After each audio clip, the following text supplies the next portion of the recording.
Welcome to Red Sox Digest, the only show where pain, sarcasm, and a dash of hope collide nightly like a Trevor Story strikeout. We cover every loss, every meltdown, and yes, even the rare win, with brutally honest takes and zero front office fluff. Subscribe today at RedSoxDigest.com or risk being left out in the cold like a home game in April. And now, here's the crew at Red Sox Digest. Good evening, sports fans, and welcome to another edition of Red Sox Digest. I am your host tonight, Jim Delfino. And folks, it finally happened. Your Boston Red Sox made a move. Not a rumor, not a we like our internal options, not a Craig Breslow TED Talk with charts and vibes. An actual human baseball player was signed. I had to check 3 apps, a multi-refresh of Jeff Passan, 2 group chats, and my pulse to make sure I wasn't hallucinating. But before we get there, let's talk about this offseason in a whole. Flat. Lifeless. The baseball equivalent of soda that's been sitting around open on the counter since Thanksgiving. This offseason was so quiet, I started hearing my own thoughts. And trust me, that's not a safe place to be. For months, the Red Sox did absolutely nothing. Nothing. Ownership sat there like a possum in the road, pretending if they didn't move, no one would notice. Meanwhile, other teams are signing stars, making trades, spending money like they've got a functioning soul. And the Red Sox, they were interested. Then Alex Bregman goes to Chicago. Gone, finito. And suddenly, boom, emergency meeting, lights flick on, phones start ringing, and today we get Ranger Suarez. Now, don't get me wrong, Ranger Suarez is a legit pitcher. This isn't me scoffing at the player. This is me questioning the timing like you caught your kid cleaning his room only after the principal called. You're telling me this was the plan all along? Or did ownership just wake up in a cold sweat muttering, oh no, the fans are mad again? And let's be honest, this absolutely feels like a pivot. This feels like, see, we did something signing. The baseball equivalent of buying flowers after you forgot the anniversary. Nice gesture. Still sleeping on the couch. Joining me tonight, and God help me, is Nick Face. Nick has spent the entire offseason pacing like a zoo animal, arguing with strangers online, cursing at ownership, while simultaneously threatening to burn the front office to the ground. Nick hates losing so much that even hypothetical losses make him angry. Somewhere today, Nick screamed, I told you, without fully knowing why. Joining us as well as Thayer Doyle. Thayer has been calm, too calm, the kind of calm that makes you nervous. He's been teaching, parenting, and quietly judging the Red Sox fundamentals like a disappointed Irish uncle. Thayer doesn't yell, he just sighs, and somehow that hurts more. And finally, John Martinello joins us tonight. John lives in the future. He's already evaluated Ranger Suarez's 3rd start in August, his playoff ERA, and whether the signings aligns with the 2028 competitive window. John has been waiting for this move because now he can finally say this actually makes sense, which for him is basically a standing ovation. So tonight, we're breaking it all down. Is this a real shift? Is this ownership reacting to losing Bregman? Or is this just enough movement to stop the booing for a week? Because one signing doesn't erase an offseason of nothing. But it does start a conversation. And finally, it's time for the word of the day. And now it's time for Nick Face's Word of the Day! Oh, that's just magical when that Word of the Day thing comes up, doesn't it? It just makes you smile, and it's the highlight. It should be the highlight of everybody's day. I'm going to go with the word, but then I'm going to go with it as a phrase as well. The word is desperation. The phrase reeks of desperation is where it's coming from for me from tonight. Let's be real. This was an entire organization panicked because we're all pissed beyond belief of what this team has done this offseason. Let's be real. They had to pivot, and they pivoted quickly. Do I want to voice my pleasure right now in saying that they actually did something? Sure, I'll voice it. I'm happy, I guess. I want to see what the full product looks like, though, come March. That's where it's at. This was a very good day here if you're a Red Sox fan. If you don't know who Ranger Suarez is, he's been with the Philadelphia Phillies his entire career. The Red Sox are banking on, in my opinion, his postseason resume the most. 4-1 overall was his record with a 1.48 ERA, 44 strikeouts, 1 save, and 11 appearances in the postseason in his career. Now, all those people out there, listen, Face the Facts, tell more to the story. So I'll tell more to the story. So my professor's happy with me. He debuted in 2018 as a 22-year-old with the Phillies. He's played his whole entire career with the Phillies. Didn't really kind of come into the fold until like 2019. That's when he went 6-1 with a 3.14. He appeared in 37 games. Numbers started to kind of say, okay, this guy's got something. Overall, he's been a durable workhorse for the Phillies. I have to tell you guys, I am a little surprised right now that Dave Dombrowski let him go. I am. I have to be honest with you. Dombrowski doesn't typically let players like this who are durable, reliable, a part of your organization for as long as it's been, walk away. Do they not have enough money? Are they lining themselves up to do something else? Could be. We all know Bo Bichette's name is out there for the Phillies. And if they didn't have enough money to bring Ranger Suarez back, if they're going to utilize it for more of a Bo Bichette type deal, I can understand it. But it's, if you're a Philly fan, I haven't really heard much chatter tonight for the Phillies on this end, but how do you kind of let that guy go?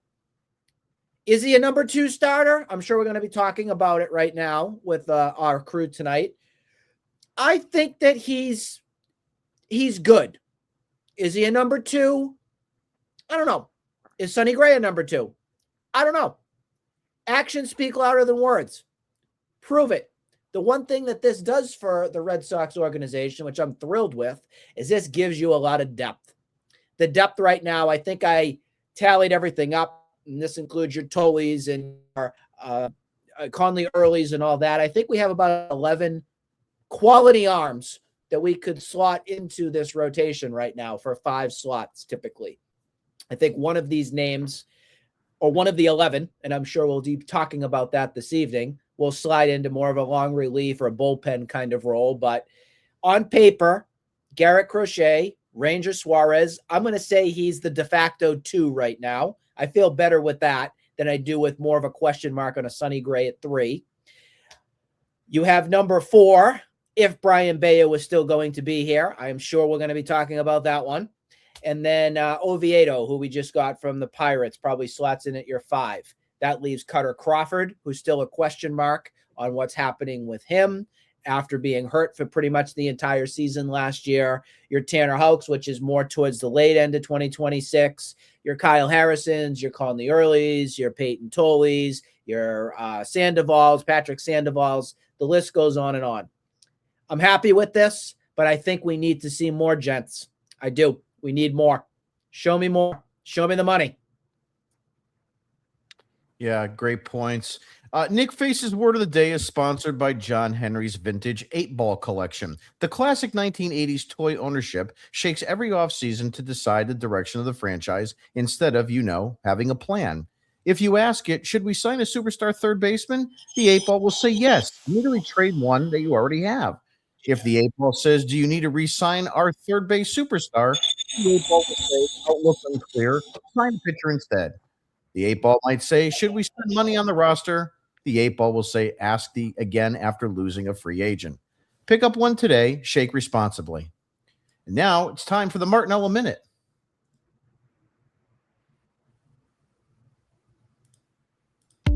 And now the part they don't want said out loud.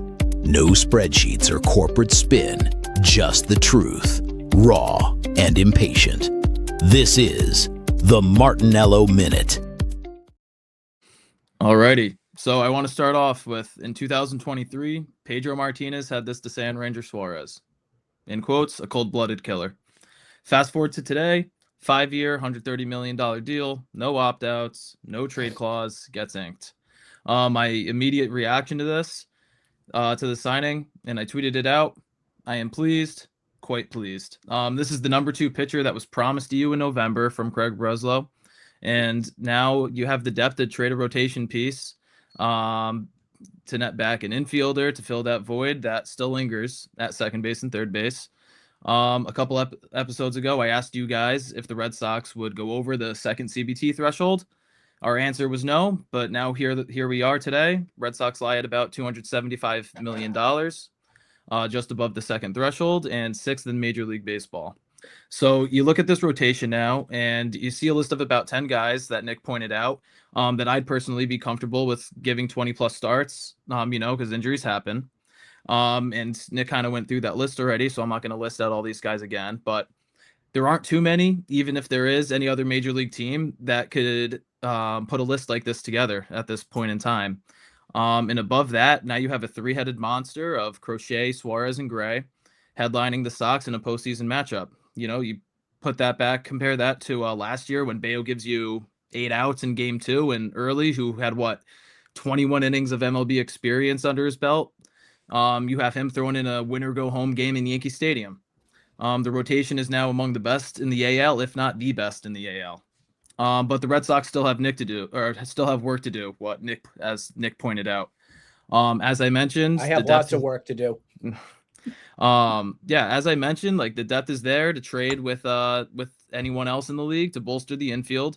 I know Mike Hazen said the Diamondbacks took Marte off the market, but I feel like if you come with the correct offer, what's holding them back from saying no? The Cubs created a logjam for themselves with acquiring Bregman and trading away their number 1 prospect for Edward Cabrera. Does that give Breslow the leverage to get a Nico Horner or Matt Shaw? We'll see. And then Isaac Paredes.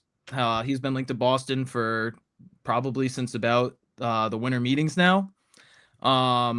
What does Dana Brown want for that injury-riddled bat? And, Bo Bichette, Kyle Tucker, still free agents. There's a ton of avenues that this front office could go.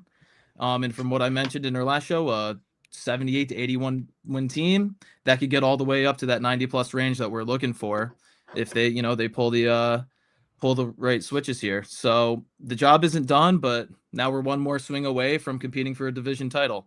And I want to end here with a question to you guys. I ask kind of, why is it that the only time that the Boston Red Sox organization makes a significant move to make this roster better is only after they hit rock bottom?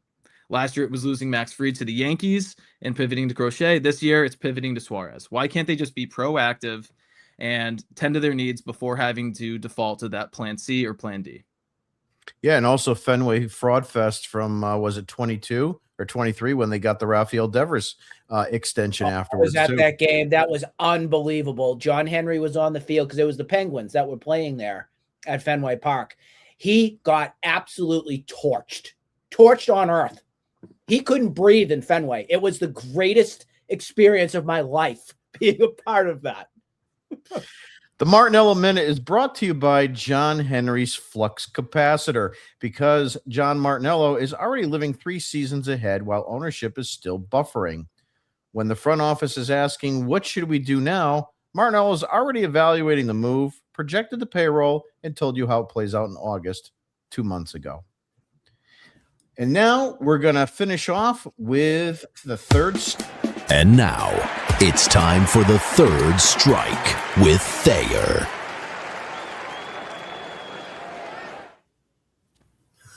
Ironically, this is the first strike that the Red Sox have thrown all offseason, at least of major note. I'm trying to stay calm in all aspects of this offseason. I'm trying not to get too overly upset when they do nothing for most of it. I try not to get too upset when they lose their number 1 target in Alonso, when they lose their number 2 target in Bregman, when we talk about being aggressive on our number 3 target, Bichette, who we know there's no way in heck they're going to come close to paying that person.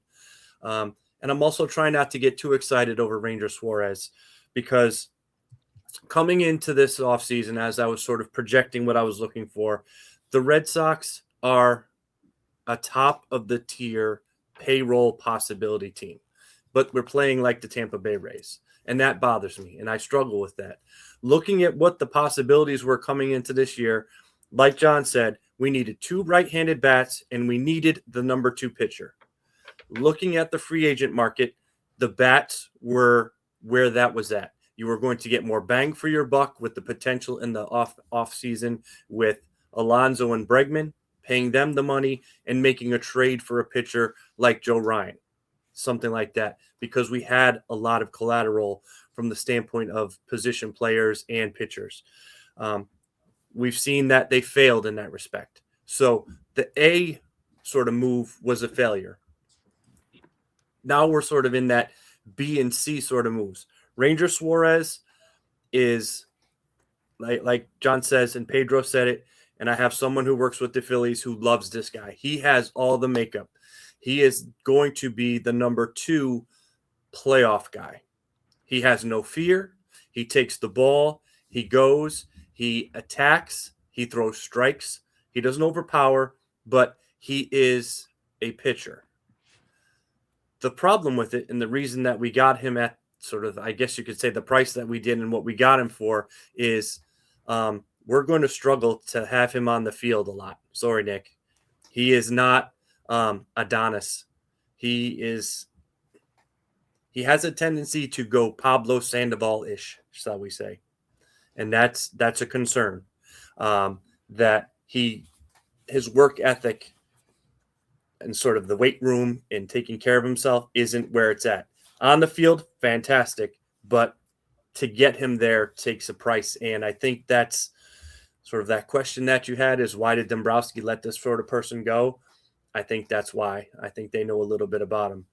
In the locker room, outstanding. On the mound, outstanding. But like everything, he comes with risks. And that was sort of my concern, was it looked like if we were going to sign people, pay them this money, the bats were the less risky. The pitchers were far more risky. We could trade for a more established pitcher with less risk. That being said, if you look at the numbers, and I sort of compare Joe Ryan to Suarez over the last 4 years, better ERA for Suarez. Ironically, the game started were about the same, innings were about the same. Ryan outstrikes him, but on the other turn, Suarez's walk per 9 is much lower. He gets people out. So when he's on the mound, I think we're going to be very happy with Suarez. I think he's going to do the job. Are we going to have him on the mound as much as we want? I hope so. Given the Red Sox propensity of screwing up pitchers, however, I hold my breath. All that being said, I'm trying to be positive. So now we need a bat. We need another right-handed bat. How are we going to do that, and what are we going to do? It makes the most sense to bring in Bichette to play second base. We're covered. We have that. We're good to go. But we know the Red Sox are not going to pay that money, and at least I don't believe they're going to pay that money. So what's the option? Is it Nico Horner? Do we go that route? I don't like the idea of bringing in Eugenio Suarez and having him play third base, because right now, other than Crochet, none of our pitchers are strikeout pitchers. Bayo is control and puts the ball in play. Suarez is control, puts the ball in play. Gray is in control and puts the ball in play. We need outstanding infield defense, and Suarez will not be that. So Nico Horner, yes, that would work. Or do we sort of get creative? And this is where I struggle, because I do not trust Breslow. I don't know if he's really capable of doing a lot of things. Do you move Rafaela in and have him play second base? Do you now, since we have that pitching that Nick was talking about, do we trade an early? Do we trade a Tolley? Do we trade a Harrison?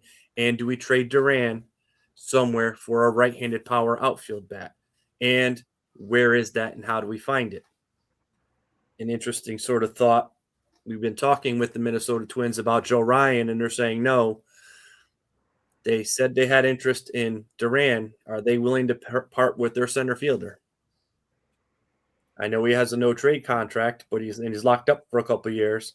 But Byron Buxton to play the outfield in Fenway Park, now suddenly that's a whole different ball game if you have Suarez, Buxton, and now you have Contreras in your infield. Your lineup is a little deeper, and you now have a potential, like we've all been hoping for, of really contending as opposed to being a third or fourth place team. Yeah, those are great points. Third Strike by Thayer is sponsored by the 2026 season ticket price increaser. It's activated the moment the Red Sox signed Ranger Suarez and ownership needed something to justify it. One move, one email blast, and the prices go up. You know, it's an interesting thing. I like Buxton too. It's just that fact is he can never stay healthy. But, you know, regardless of that, if you take what you said just in a vacuum, there is a big issue here with the infield defense. And I understand your thoughts on Genio Suarez. But one of the reasons why I was high on him is for the simple fact only that we need some power. We have no power. I mean, Alex Bregman is an 18 home run, 20-ish, probably if he was healthy the entire 2025 season. Maybe you get 22 out of him, or if he gets into a really groove, maybe 25. I don't have a lot of faith that Trevor Story is going to, have the same quality season he did. Maybe he will. And I don't know about anybody else pushing forward outside of Roman Anthony, who, is either going to wind up being a 40 home run guy and a 270 batting average, or he's going to be a 20 home run guy and a 330 kind of batting average. I have no idea, and I don't think anybody does. So I just wanted some power somewhere in that lineup. And, as far as the defense is concerned, it is going to be a problem because, look, Suarez is no Gold Glove at third base. And as far as second is concerned, that's been a black hole for a number of years.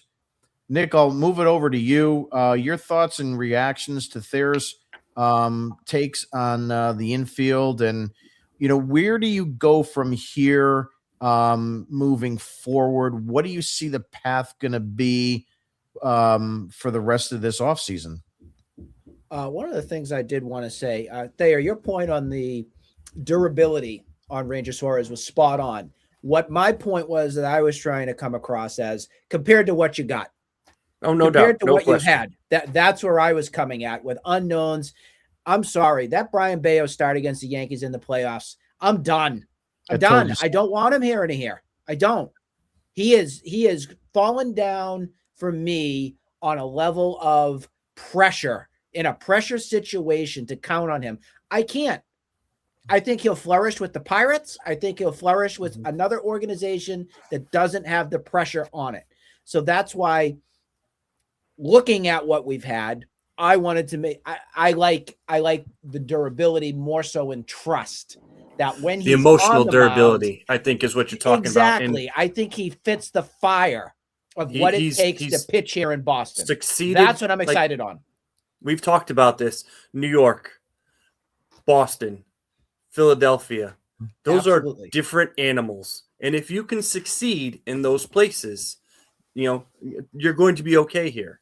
And that's what worries me about Sonny Gray. He hasn't shown me in New York. He did not show me he could do it. Absolutely.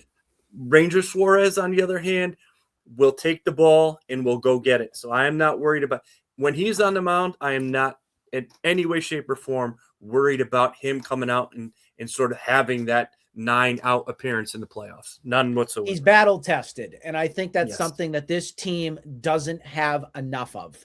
Case in point, like a Duran type. We talk about it a lot. Is he staying? Is he going? What's happening here? There's rumors today that now there's going to be some magical box now open that the Diamondbacks now are interested. Can we package him for Kento Marte with a Tolley or an Early or something like that? Yes, please. That would be like Christmas morning for me if that happened. Not to lose one of the pitchers, because I think one of them will end up turning out to be okay. But I think if you can relieve yourself of Duran, trade one of the guys, Tolley or Early, and get Kento Marte. I'm sure it's going to cost a little bit more, of course, for that too.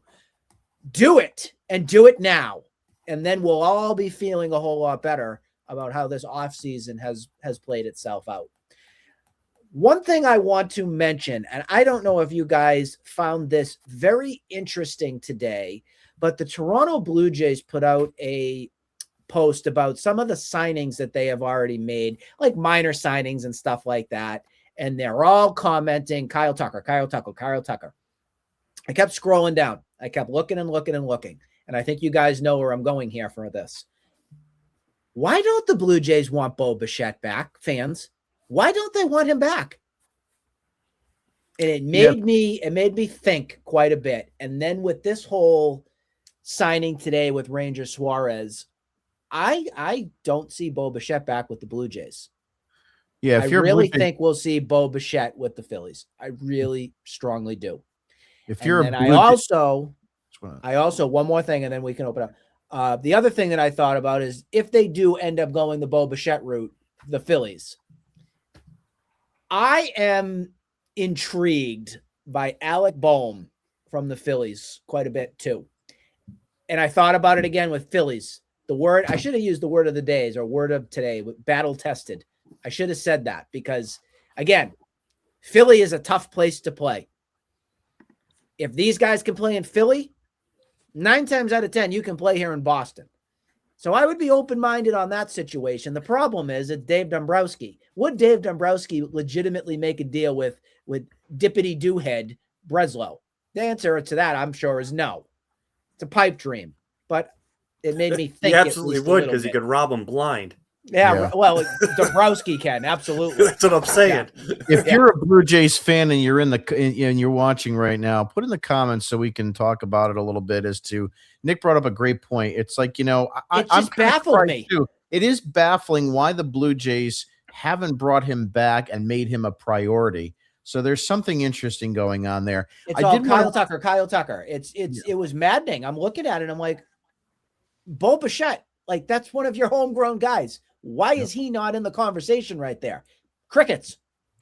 I want to kind of switch a little bit back just on the pitching alone. John, I'll open it to you. My question is to kind of like what Thayer was saying and just kind of putting this back into the opening.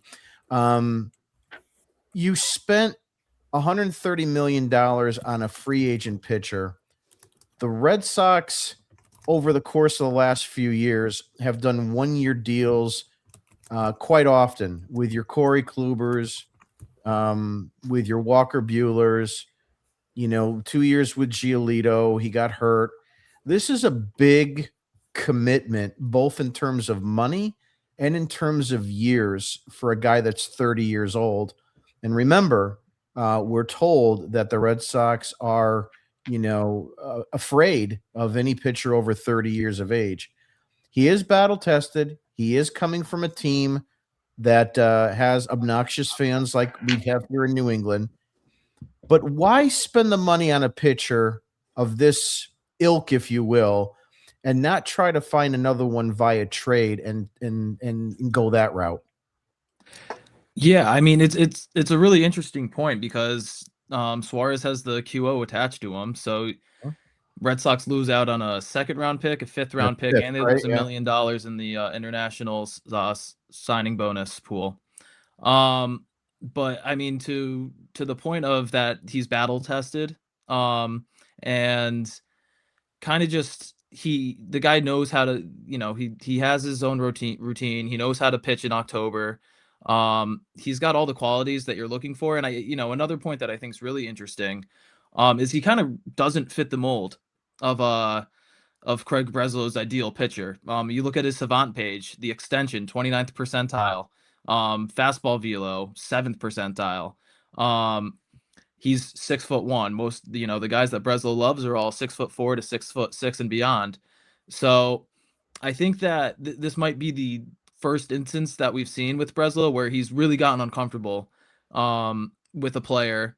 I don't think that Suarez fits the computer model that he always loves to go to. And I think that, there was a little bit of a human element here in the choice to get aggressive and offer him $130 million over 5 years. Yeah, I mean, it's just like you said, I was really surprised too that they would go in a direction where the qualifying offer was attached. When you think of the way the Red Sox have gone, and I'm not taking anything away from Suarez, but let's be realistic. And I think either Thayer or Nick brought this up earlier. If he was your top choice for the offseason, we wouldn't be doing this now. You probably would have done it a few weeks ago. So again, it still feels like a pivot, and that the timing is so accurate for a pivot. But I just, with all the talk of possibly Freddie Peralta, right? With all the talk of Joe Ryan, it's been jammed down our throats since July of last year. This really is quite a surprise that they would spend their free agent capital on a pitcher of this magnitude. Now, I on the one hand, it's kind of gives you the Theo Epstein vibes. If you recall, Theo was a big proponent on drafting and developing position players, but then going out and signing, either free agents or established pitchers. I mean, obviously, with the Cubs, he did that with Lester and quite a number of the other guys there. And so it just seems like it's a really interesting move. And not that I'm, anticipating it backfiring, but considering the amount of years too, I'm just kind of surprised. Thayer, your thoughts on the length of the contract, and do you think this is going to be something that the Red Sox get 5 quality seasons out of? Because on the cuff, you look at it and you say, we've got Crochet and Suarez at the top of that rotation for 5+ years.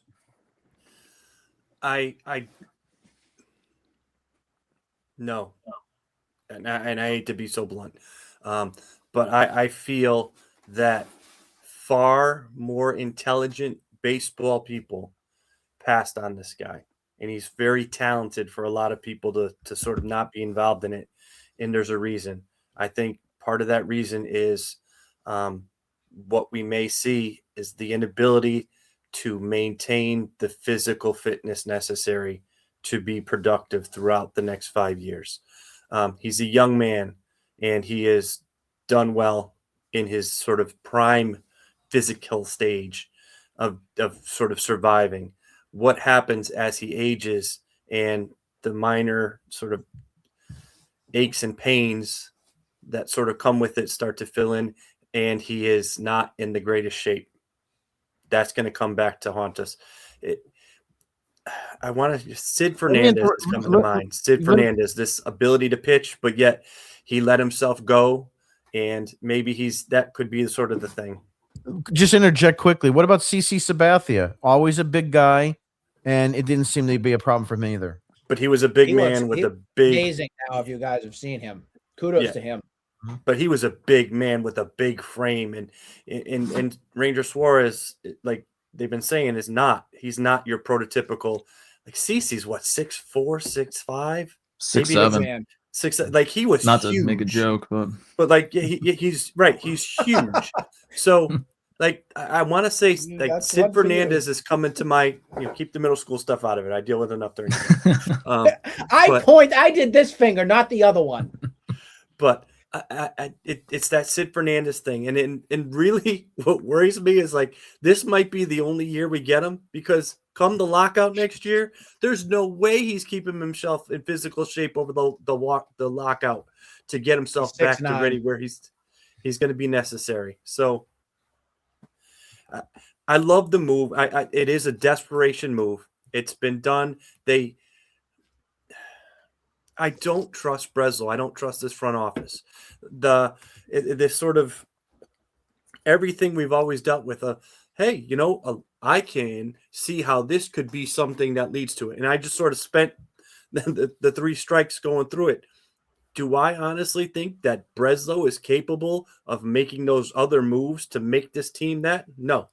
I think it was, hey, I've got the money. We're going to spend the money. I'm going to overpay for this person to appease the people. And thank you. I'm glad we have him, but we're not going to see any more impact moves. Unfortunately, I just don't think he's capable of doing it. Yeah. The thing I'm worried about too is that might be the last free agent move that you see that has any consequence. because I just don't see them going out and spending another $150 million on a Bichette, even though I want him, or $200 million on a Bichette, or even 250, depending on what that real number is.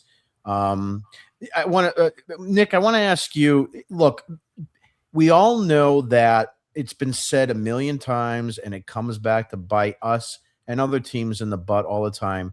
And the statement is you can never have enough pitching. My question to you right now is you traded away Hunter Dobbins and Richard Fitz as your main trade pieces here in this offseason. You acquired Oviedo, you acquired Sonny Gray, you acquired Ranger Suarez. To me, there's a little bit of a red flag right there, because if you are the Boston Red Sox and you are high, and I know you want to sell to the other teams that your players are wonderful, but if you have all this young pitching talent, your Tolle, your Early, your Harrison, your Dobbins, your Fitz, all these guys, you just went out and got 3/5 of your rotation brand new. You just ripped open the wrapper. 3 guys that you got for this rotation. It's kind of mind-boggling. The second comment I want you to make is, do we now have enough pitching? Was this a precursor, Ranger Suarez, to now open up the fact that we can more easily move a Tolle or an Early for a bat? I think the only reason we're having the conversation about pitching depth right now is because it was used so much last season. I mean, Tolle and Conley Early's name would not even be in my sentence right now that I'm making. They just happen to have a few good starts towards the end of the season, and now everybody's all high and mighty about them being the next Pedro Martinez or John Lester. We have to settle ourselves down and stop overhyping, because they don't have a resume. The pitchers that we went out and got at least are proven commodities that have been around the league, battle tested. I hate using the same word, but have been there, done that, and you can count on them. We couldn't count on many of that last season, between your Tanner Houck going down, Cutter Crawford going down, Patrick Sandoval being in another country in witness protection program. You couldn't count on it. So that's why they went this route. And I'm very happy that they have. Am I thrilled with this rotation right now? Is there still work to be done? Yeah, in a perfect world, yeah. I still want Joe Ryan. He's still my number 2 guy that I've been clamoring about since the trade deadline. I think Joe Ryan being in here is a huge difference to this rotation. Now, we know Tarek Skrubal's name has come up a few times this offseason with the Tigers. Jim, you brought it up earlier on if we thought it was going to make a deal happen for stuff. Yeah, I'd entertain that, but I thought it was a pipe dream. Imagine putting Tarek Skrubal with Garrett Crochet as your 1-2. I mean, that would be sick. That would be video game-esque. We'd love that. I think you're in a better position right now than you were last offseason with your rotation. With the amount of question marks, at least you have some guys that have pitched, have had some quality seasons to them, and we're hoping that translates over here. How is that going to translate with Andrew Bailey in the pitching lab? That is to be determined as well, too. We also have to figure out, what is this rotation going to end up looking like? There's a lot of depth, which is great. I feel like they've replenished that a little bit since they got rid of Hunter Dobbins and Richard Fitz.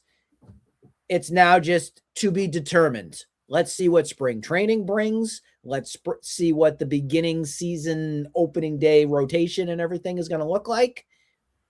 And we better damn well hope that we get a much improved Sonny Gray versus the Walker Buehler version that we got last year. Oh God, if he turns into Walker Buehler 2.0, I'm done.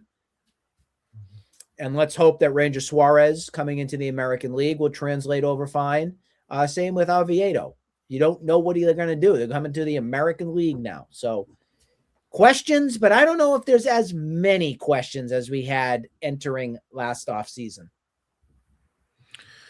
John, I saw this tweet today. Somebody that wrote that we have the best rotation in baseball. I'm not there yet. I still think teams like the Dodgers have the best rotation. When you can put those two amazing Japanese pitchers at the top of a rotation, that's just hard to come close to that. What is your opinion on this rotation? And do you think the comments that were made when they said that the management or Breslow would pivot now? I think really it was Bradford that had a lot to say about that term, where he was saying that his rumors and the things he's heard was that Boston would turn towards pitching to try to be more of a run prevention. Is this a really good run prevention rotation? Where are you at on that? Yeah, so I mean, when it comes to the run prevention, this I glad that you actually brought that up. Have a tweet here from Milliken, and this rotation of Crochet, Gray, Bayo, Suarez, and Oviedo. Their ground ball percentages among them. Crochet's in the 81st percentile, Gray's in the 66th percentile, Bayo's in the 84th percentile, Suarez 76th, and Oviedo in the 64th. And his 64th is from 2023 in his last full season. But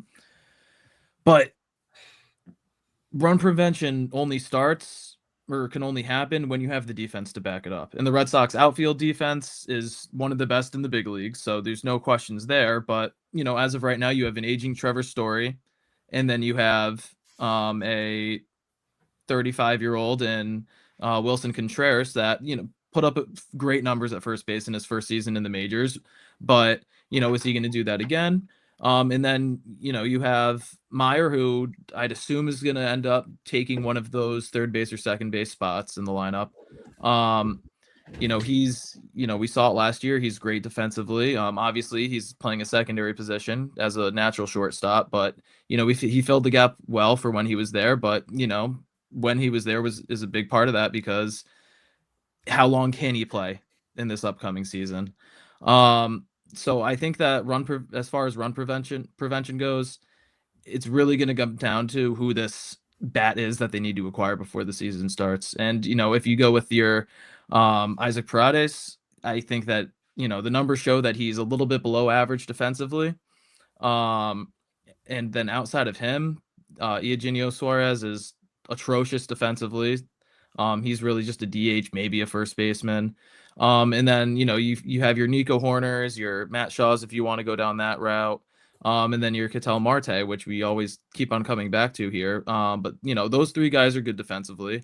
And, it's just a matter of how aggressive, and that's another word that we hate to say here, but how aggressive and how uncomfortable is Craig Breslow willing to get to, finish off these final these final moves that he has to make this team a real threat in the AL East.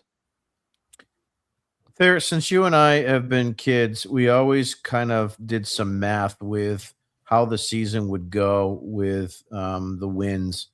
And we always, before we always had these extra wild cards, you and I always used to talk that if you had 90 wins a year, you needed 15 wins per month. And it was always, we would look at the calendar, right around the end of that current month and foreshadow the next month and say, do we see 15 wins this month? Well, we got 3 against Tampa, or we got, 3 against the A's, or whoever it might have been at that time. And, we'll take 2 out of 3 here. We'll probably only get 1 here. We'll split a doubleheader.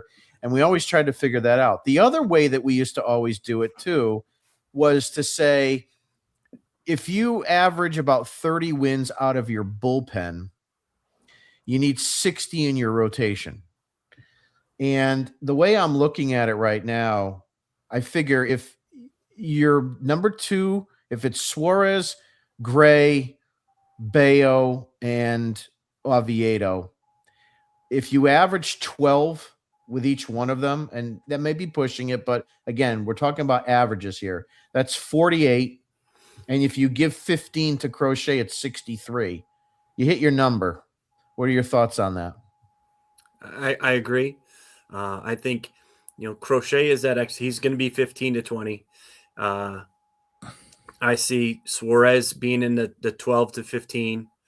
And then as we sort of go down the line, you probably give maybe, depending on what sort of offense we can put together, I'd give between 10 and 12 to Bayo and Gray. And I'm torn on Bayo myself, Nick. The playoff start really upset me. I was pleased throughout the end of the middle to the end of the season. I think it was I think it was a game against the A's in May where he really just was atrocious, and then got himself back together and pitched well up until the playoffs. He can give you 10 to 12. Oviedo, I don't know yet. Maybe 10. If you get 10 out of your fifth starter, you're doing fine. So they can do that. The bullpen, again, this is sort of the piece that we've overlooked so far this winter as we've been talking about it. Yes, we brought Chapman back. At this time last year, we were not hyping Chapman up as this extraordinarily incredible pitcher. He had a monumental year. We didn't even know if he was going to close. Right. He had a monumental year. Is he capable of doing the same thing? I don't think so. Is he going to be a complete sort of derelict the way he was like a couple of years ago? No, I don't think so. I think he'll be good, but I don't think he'll be that unstoppable. Whitlock, is he found his sort of potential? Is he going to be the lockdown eighth inning guy? I hope so. We're still dealing with a guy who does have a lot of injury history that we've talked about. And that's pretty much the extent of that bullpen. There's not an awful lot there. They're going to have to mix and match. Nick has been talking about a lot of the different sort of depth that we have. Is it possible that they're going to put those guys in there? But at the same time, pitching at the major league level is incredibly difficult. And that's when you're pitching in your comfort level. Most of these kids that they have are starting pitchers.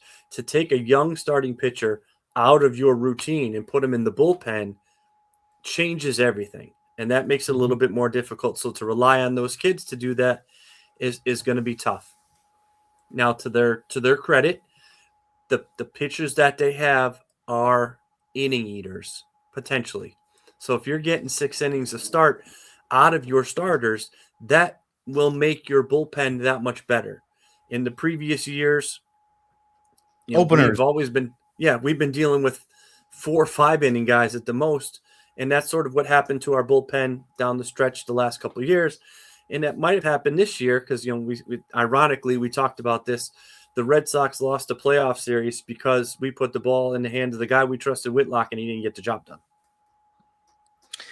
Yeah, and the other part of it too is that obviously with a 5-year deal with Suarez, you've got Crochet locked up for a number of years. You've got him now locked up for a number of years. Bayo, I think you've got 4 more years that he's locked up. Oviedo, I don't even think is arbitration eligible, John. I'm not even sure with that. And of course, when you look at this rotation, guys, and I know people get hurt, but guys like Tolley and Early don't even look like they're on a blip radar of even scratching the surface of getting a start at this point. I know one of you guys brought it up earlier. I can't remember who, but the reality is, and I think Nick, we talked about it on the last show, and I think I brought it up too, but the point I'm saying is Tolley and Early were only brought up because of injury and lack of depth. They weren't brought up because of their talent.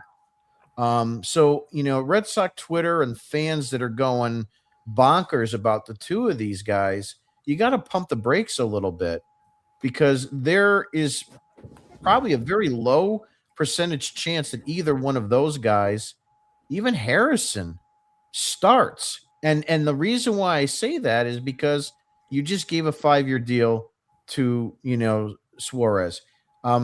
Nick, go quickly. Jim, can I just intervene real quick? Yeah. And that brings me to my biggest concern with the Red Sox and how they're going to continue moving forward.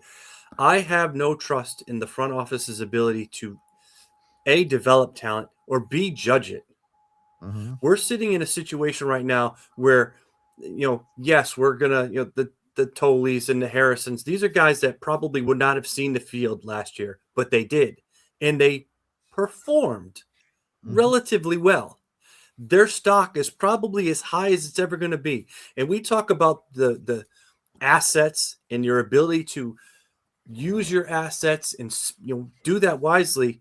This is the time to strike while the iron is hot.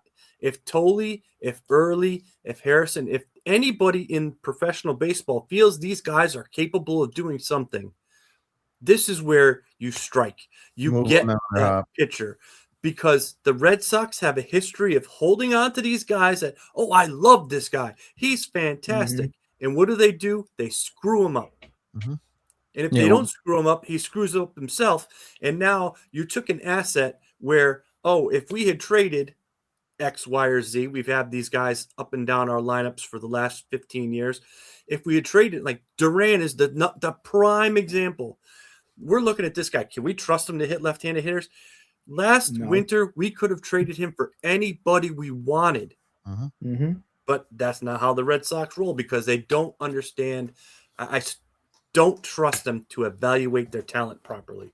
We knew this 2 years ago, Jim, that he was basically a guy that was living off of his speed, was playing off the adrenaline, and had a career year. Thank you very much. We love you. We're going to trade you for something else. The Red Sox don't do that now, and now we don't even have a guy who can lead off. I have a feeling that he's in his decline. I have a feeling he's in his decline. 100%. You know, I mean, he had that excellent 2024, and I think he's in a decline mode already. And you know, guys with wheels don't usually age well. I mean, you get your freaks like Ricky Henderson, you know, and Ozzie Smith here and there, but it's very rare. Nick, you had a point. I want to move to the next segment. Kind of in the same predicament as Thayer was going, but again, we overvalue and we overhype players. It all starts with look at Tristan Casas. Oh, you're gonna love him, perennial all-star, MVP type. Well, we're still waiting, Tristan. Any day now, any day you want to do that, that would be fantastic. It's kind of at the point. I think a lot of it comes from some of our media people. You know, your Millikins, your Carabas, they overhype some of them a little bit, and fans get way too excited. I mean, we even need to pump the brakes here on Roman Anthony, because yes, he was great when he came up, but then he got hurt. And the expectation right now on Roman Anthony is for him to be this at least top 3 MVP, has to hit 300, has to hit 30, 40 home runs, has to hit over 100 RBIs. I said on the last show, he's got to be vintage Mike Trout. Marcelo Meyer, they're already putting the Nomar Garcia Parra award on him. I mean, people, you got to be real. You got to give it a year, even 2, to see what these players are going to do until we start saying, oh, we're fine. We're stacked. We have this Cy Young Award winner, Peyton Tolley's going to come up and blow your brains off. I can't, it's sick. Look, I think it's clear the Red Sox just told you that they do not believe that Tolley and Early are ready. They do not. They may not believe that Harrison's ready, or they don't have the faith in Harrison of being a starter. Because again, why did you go and make this move today instead of spending another $100 million on Bichette and shore that up? I want to kind of move on. We haven't done this segment in a while. It's time for DD. And now it's time for everyone's favorite segment, The Dugout Dipshits. So I had a couple tweets about how to fix the offseason. This was kind of before the Suarez signing. And there's one, I think, afterwards. And I said that I still want Bichette, and I was interested in Genio Suarez or Paredes at third. And, of course, everybody starts coming at me with, what about Mayer? What about Mayer? What about Mayer? What about Mayer? And, you know, this guy here, Roman Empire, he wrote that Mayer died. And I wrote him back. I said, really? I never heard of it. When's the service? Look, here's the thing on Marcelo Mayer. Do I like the glove? I love the glove. You also have to understand that was he the second choice after Bregman went down? I don't know if he was brought up right after Bregman got injured. But if Bregman doesn't get injured, I don't know if Marcelo Mayer has a cup of coffee in the majors. The other part of this is just 1.5 second. The other part of this is this.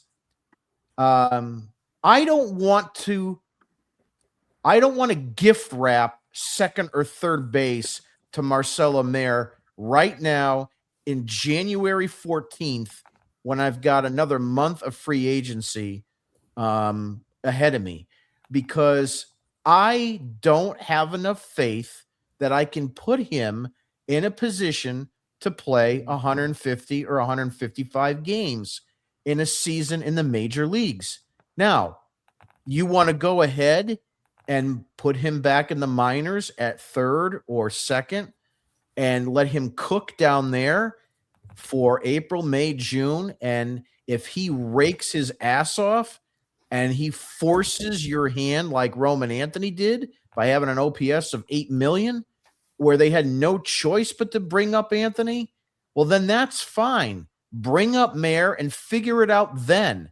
But let's not just give him the crown and the keys to second or third base. Real quickly, 60 seconds. I'd like some reactions on that comment. Nick, I'll start with you. How can you forget our best friend, David Hamilton? He was the one that was given first chance when Bregman went down. He was gift wrapped to us all. And he's still here, folks. So get used to it. John, your thoughts on my Mayer comments. Yeah. So yeah, Bregman went down. I just looked it up. He went down May 23rd of last year. May 24th, Mayer was called up. So Mayer was the immediate choice after that Bregman injury. But I mean, as far as the things that you said, like, yeah, it's hard to disagree with it. Before the wrist injury happened, he started, he just like Roman Anthony did before his injury, they started to hit well. And I think there was the 2-week stretch before Mayer ended up going out for the season. He was hitting it at like a 270 clip. And, obviously his data is super limited, but I mean, like personally, I think that he should be getting a job on opening day, but I think that also comes along with a platoon. I don't think that, the guy is 23. You don't have to force him into an everyday role yet. And if he's at second base, him and Romy Gonzalez could split that up. But the glove's there. And then, if you have him in that platoon split, I think that, the injury concerns, you could mute that conversation a little bit just because he's not going to be on the field every single day. Fair, you're last. Your thoughts on my comments on Mayer. Are you willing to give him the keys to third or second? I don't know about giving him the keys. However, I think from the defensive standpoint, he is probably your best defensive player in the infield, probably behind Rafaeli, your best defensive infielder or defensive player on the team. So unlike when we sort of looked at Crawford in the spring of last year, who couldn't play defense but was hitting, defense plays at the major league level. You can survive with defense as long as he's not costing you runs. And he showed, I think, enough at the major league level to earn a spot on the roster. It's not like we have a team full of major league caliber players who are going to start over him.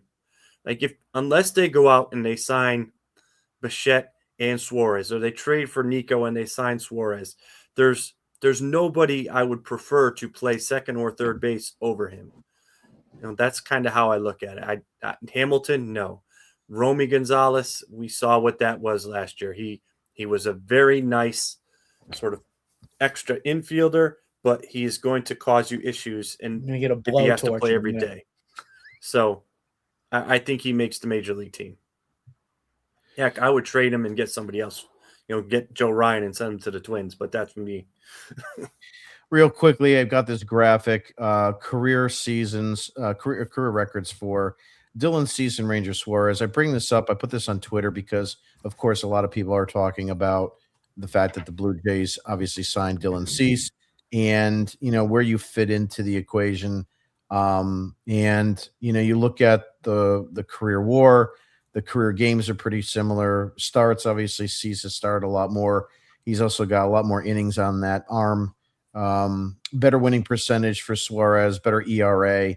Not as many strikeouts as of course we know, and his K rate not as good. Walks are a little bit better, and so forth. So 60 seconds or less. Nick, I'll start with you.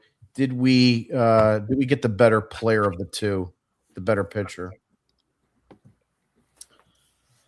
I would say the Ranger Suarez move was a better move. I had a lot of questions on Dylan Cease. I know earlier on when the season was going on, there was that potential. Oh, well, we just package Jarren Duran and we can get Dylan Cease from the Padres. I think that was at one point a rumor that was going around from the deadline, and I had grown to kind of accept it. Didn't love it. I think he would. I really think Dylan Cease would struggle here at Fenway. I do. I don't think that he would give us the faith and confidence in knowing that he could get the job done. I really like the fact that, again, Suarez, I hate to be a broken record on it, but Phillies has the experience, the postseason track record. I'm willing to gamble on that. Thayer, your thoughts. Did we make the better choice? Yeah, I never have liked Cease very much. He walks too many people. I don't think he's a big game pitcher, someone that goes out and instills fear in your opposition. Suarez is the kind of guy, he's shown that he will take the ball and he will beat you. And I don't think Cease is that kind of guy. So yes, I think they probably overpaid for him, but it's still, as long as he is capable of throwing the ball, he's a better pitcher than Cease. John, your your reactions. Did we get the better player? I think yes. I think the numbers play a large part in it. Would you rather? I know Thayer said that he thinks that we overpaid for Suarez a little bit. I'd rather overpay the $130 million over 5 for Suarez than overpay the 217 or Agreed. over 7 years 100%. or whatever it was for Cease. And another point that Thayer made, Suarez will pitch and make an impact in the big game. Cease, we haven't really seen that. Cease has never been an all-star, and for decent reason. His career ERA shows it on the screen right there, 3.88. ERA plus 110, 10% above what the average major leaguer is. He throws a hard fastball, he locates it well, but I just don't. I never really wanted him. I know Coley Mick over at Section 10 loves him, wanted to pay everything and more for him, but at the end of the day, it's just Ranger Suarez. I think especially at $80 million less, I think he runs circles around Dylan Cease. Yeah, great points. I want to finish off with some comments. See what we have here. Just some things. Very good, John. And I was going to ask you why Dombrowski let him go. Nick or Thayer, I think you guys brought that up earlier. Still kind of a question mark as to why, you can't have everybody either, I guess is the only other way to say that. Pasha says they need to keep Bayo. The rookies have proved nothing. It is interesting that there's been so much talk about the possibility of them actually moving Bayo. I'm kind of on the fence. Do if a particular trade comes up that involves a hitter from one team, would you rather move Bayo or would you rather move a Toley or an Early? Nick, I'll ask you that question. Are you more confident moving Bayo or would you rather move Toley, Early, or somebody else like that? Well, first off, Bayo's proven everything to me. He can't get the job done in the big game. He can't get it done. But he is an established major league starter, though. This was to give him credit, so I'm not going to go all negative on him. Yes, he does have somewhat of a track record. This season in particular, he showed great strides on improving, at least during the regular season, where again, he had his family that was finally there for his support. So he wasn't mentally all over the place if he walked somebody or a base hit happened. He got his bearings together for the first time that we have seen in his short career. So I just think what you see is what you get. You're not going to get anything more, in my opinion. So that's why I'm kind of so long, partner. John, really quick, would you rather keep Bayo or would you rather move one of the younger kids? I think it's a tough question to ask because you're going to get a lot more right now in a trade out of Tolle or Early, just based off what those guys can be, opposed to you really have a pretty good idea at this point of what Brian Bayo is. Obviously, at 26 years old, he has a ton of room for improvement. But this was his third full season in the big leagues, and he had his best season every year. He's gotten better. But if I had to really pick and choose, I'd probably be a-okay with moving on from Bayo and letting the young guys have their chance here. Fair, you're up. Would you move Bayo or would you move one of the younger guys? Based on what I've seen, I would keep Bayo and move one of the younger guys. I think between Tolle and Early, one of them is going to hit. And I don't necessarily trust Tolle. I don't know if he'll be able to develop those secondary pitches. Early is a pitcher. I kind of like his stuff, but I don't know how dominant he's going to be. I think I could probably sell people on Tolle and his 100-mile-an-hour fastball. And keep Early and develop him into a pitcher. So I think I'd keep Bayo and trade Tolle and Harrison. Yeah, I mean, my opinion, I think John hit it too, is that you're for capital, you're going to get more if you trade Tolle or Early because you have more years of control, number one, and you have you have all those pre-arbitration years. Bayo's already making a substantial amount every season. I know it's escalated, but I think it's at 8 or 10 million for this year. I'm not quite sure. So, another team has to put that into consideration. So I think you would almost be selling low on Bayo, almost like that you'd have to be giving him away more so than, from a position of strength with one of the younger guys. Yeah. Moving a little bit along, Groovy Weenie. We love the Martinello Minute. Watch your step. Breslow screws it up and has to Kennedy bail him out. Well, we'll see how that happens. I don't put a lot of faith in Sam Kennedy. I think he's completely useless. Speaking about useless, good pitching is useless if you can't score a run. Look, Pasha, we need some more offense. This is one of the reasons why I'm so high on Bichette. And give me Paredes or give me Suarez. I know he's bad at third, but we need something. We need the way to turn the lineup over and not have a black hole. I mean, I like Romy Gonzalez, but he's a backup. We can't keep doing this year in, year out. This is an excellent pod. They more than just me and Groovy. Okay. Thank you very much. Best pod out there. I agree. Appreciate it. All my family. What's that? It's all your family. It's good fans who speak the truth. We don't sugarcoat here. I'm the professor of harsh reality.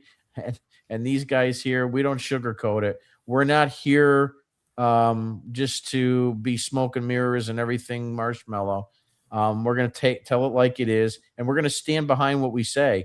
If people want to come at us on Twitter or whatever, that's fine. But you know what? At least we've got the balls to make takes online. And most of you guys that hide behind stupid screen names, you're the ones that don't even make any takes. For real, Pasha, we need more fans who speak the truth like these guys. This another one from Pasha. I love Mayer in the field, but I don't know if he could stay healthy. That's just my number one concern and why I'm not interested in giving him that starting job. To Thayer's point, he did that with Campbell. They gave him the money right away. It backfired. I mean, obviously, no one planned on all that. But, let's not forget that Marcelo Mayer has been injured in every single season of his professional career. And we're talking the minor leagues all the way to the majors. So, when you're old like me, that shit happens. But when you're 21, 22 years of age, that shouldn't happen this frequently. I'd like to see him play 130 games in AAA, or at least the first half of the season, force their hand with some really good offensive output. Posh again, Duran is durable, so is Seti. Anthony, I love, but can he stay healthy? Hilliard too. Nick, I'll ask you this quick question. If Roman Anthony is hurt for any period of time, we're in a lot of trouble. Last place. You heard it here. Last place. Yep. Did the Martinello minute happen yet? Yes, it did. And of course, it'll be available. How much are you paying these people? Yeah. Thayer knows who this one is. Yeah. Matthew Wright. Jack Wright? No. Yes, it happened. There will be another one coming up on our next show. And for this one, you can certainly go to RedSoxDigest.com, and you can go to our YouTube channel, and you can go ahead and replay it over and over and over again. We have more Martinello minutes. We may have to have the Martinello hour at this point. That's just the way it's going. Marte is poisoned, hated by all teammates. Ooh. I don't know if that's really true or not. I think they stood up for him, with that situation with the White Sox.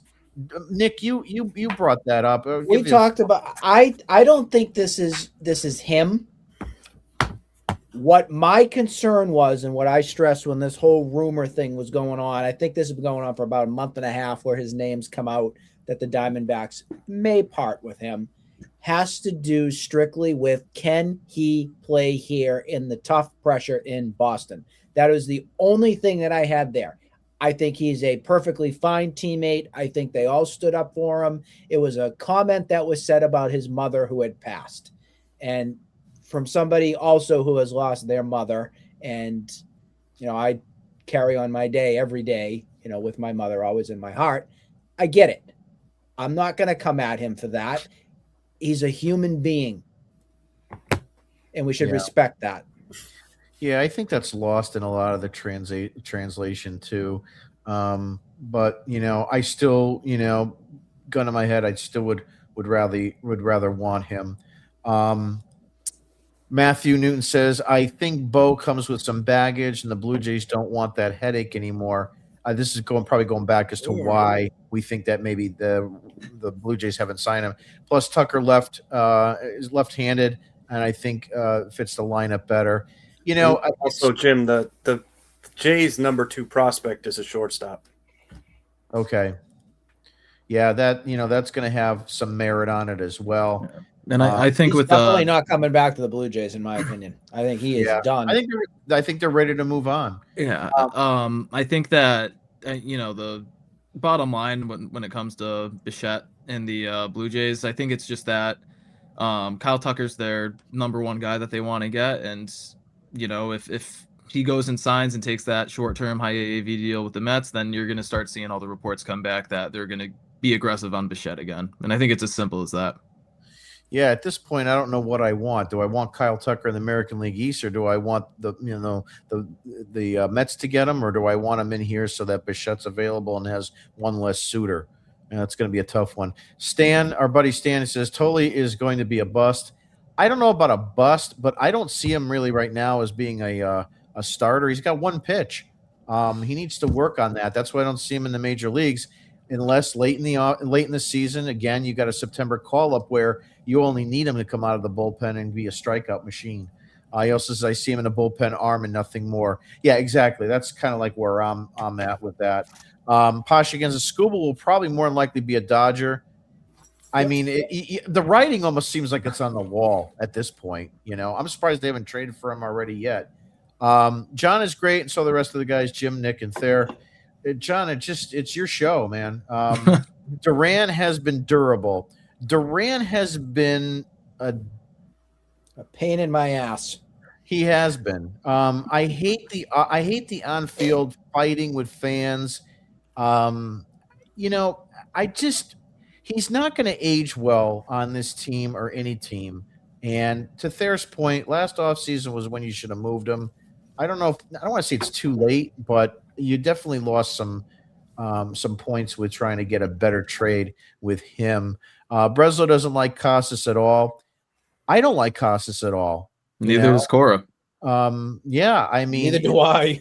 look, I mean, if Casas was the guy again, and look, he's been drilled down our throats for what, 8 years, ever since Mitch Moreland was traded to San Diego or whatever it was.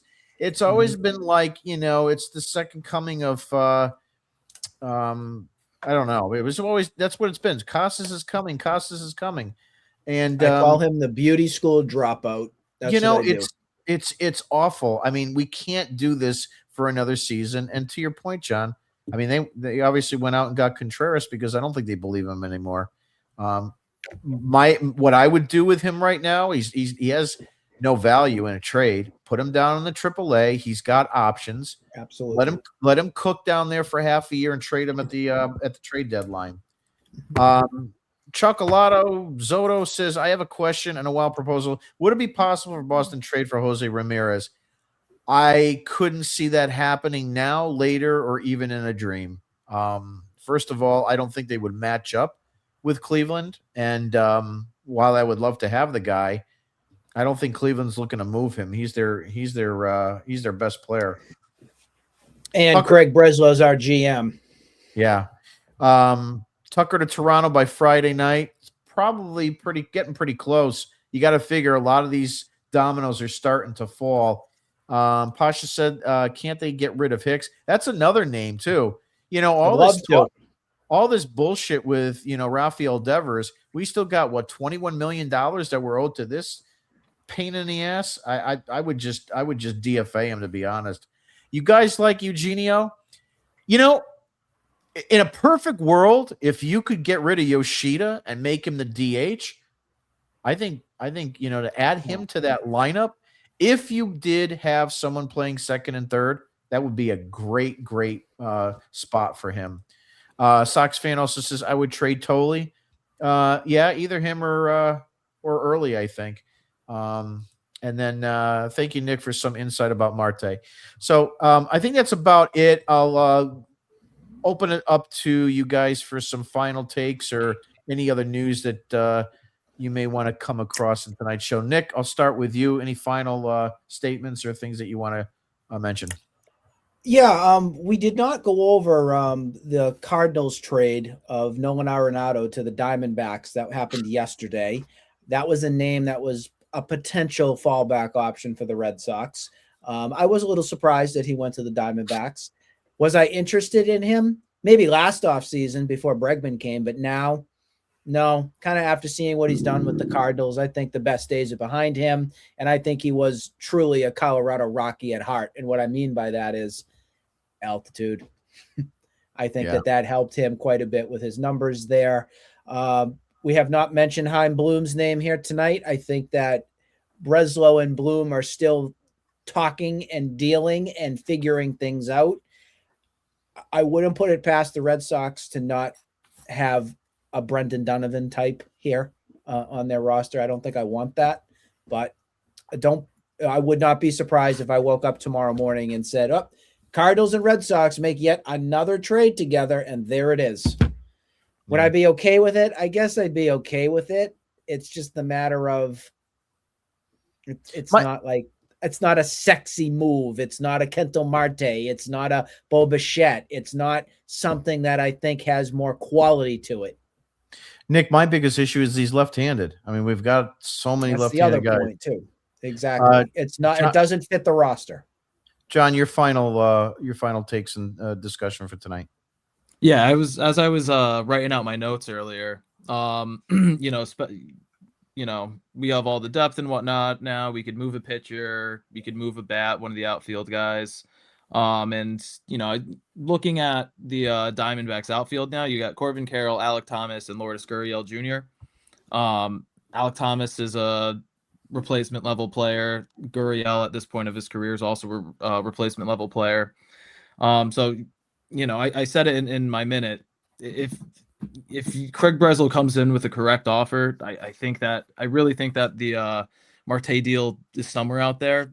Now, again, like, do I think it's going to happen? Probably not. But that's, I could dream as much as I want. And then as I was, looking through the Diamondbacks outfield, they have a promotion going on right now where you could buy a season pass for all 81 of their home games for just $299. How crazy is that? It costs $299 to get 2 tickets and a Diet Coke at Fenway Park. I've been to Chase Field. Standing room only seats. Yeah. I've been to Chase Field back in 2007. I went to a game there. I was at a seminar, and we decided to skip out from the seminar, and we went. Chase Field is a gorgeous field. It was funny because there was a lot of Red Sox fans there, and everybody was wearing the Red Sox gear. And I went to the hotel concierge, and I said, "Do you have any tickets for the game?" And he says, "Yeah." And he shows me the tickets, and they were face value, I think, were like $13. He wanted like $98 a ticket. And I'm like, "What are you talking about?" And he's like, scalping is legal here in Arizona. And I'm like, "All right. Well, I'm not going to buy them, but I'll be back at the time the game begins." And he says, "All right." So I went back at the time the game began and got them for like, I don't know, $8 or whatever, and then just ran to the stadium. And I can't remember who the starter was that game, but yeah, beautiful field out there. Thayer, your last takes for the tonight. I'm going to preface this by saying I don't expect the Red Sox to do anything further. As we said, I don't trust Breslow. I think this move for Suarez was a knee-jerk reaction to the press that they were getting, and they didn't want to look bad. However, as John was saying, I would love to see Marte come here. I think they have the pieces to make that trade.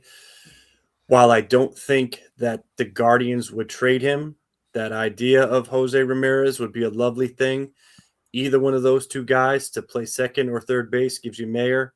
But here's my deal, because, assuming that our general manager, or whatever he calls himself, is incapable of doing the big thing, small deals that could put us over the top into a playoff position. You trade for Nico Horner, you put him at second base, Mayer's your third baseman, and you pull off the move by signing JT Realmuto and put him at catcher. Now you've extended your lineup. You've added 2 right-handed bats along with Contreras, and now I think you have a defense that will solidify everything. You have an experienced catcher behind the plate to handle that staff. Now I think you're looking at you're better than the Yankees, and you are at least challenging the Blue Jays. Yeah, great point. I would absolutely do JT Realmuto right now. Done. He wants $15 million a season. Good. So, give it to him. Yeah. That's going to wrap it up for tonight. I'd like to thank Nick, John, and Thayer for being on with me. And definitely, if you have not subscribed to our website, I saw a couple subscriptions come in, about 8 or 9 on during tonight's show, but definitely go to redsoxdigest.com. The subscriptions are free. We will also take your money. There's an option there that you can give us money. We like it. We like to use it. We'd like more of it. So definitely go ahead and sign up for that. We will see you on the next show. Hopefully, maybe it'll be tomorrow night, when we get Bo Bichette. John, last minute? Yeah, one more thing. Going back to Ranger Suarez. Red Sox have to add him to the 40-man roster, obviously. They're at 40 right now, so they're going to have to get rid of someone. Names that come to mind to me, Tristan Gray, which you traded for earlier in the offseason. He'd probably clear waivers, and you'd just get him back into Worcester. David Hamilton, please be David Hamilton. I'll sleep so well tonight. Yeah. Listen. Connor Wong's another one that I think that you could get rid of him, especially if you're going to give couple games here and there to Contreras at the catching position. And then I saw on Twitter earlier I like somebody this said Steve. Giovanni Moran, but I don't see that happening just because of the lack of left-handed pitchers you have right now in the bullpen. Yeah, great points. I got a name that I'd like to have DFA'd. Masataka Yoshida. I've had enough of him to know I've seen too much. I think you're Massa. I'm David Hamilton. Fill out the. I don't rest know. of He's what the you most want. productive offensive player in the playoffs we have. And he's healthy. True. This is true, and I called it too. But that's going to do it for tonight's show. Everybody have a great night, and we'll see you next time.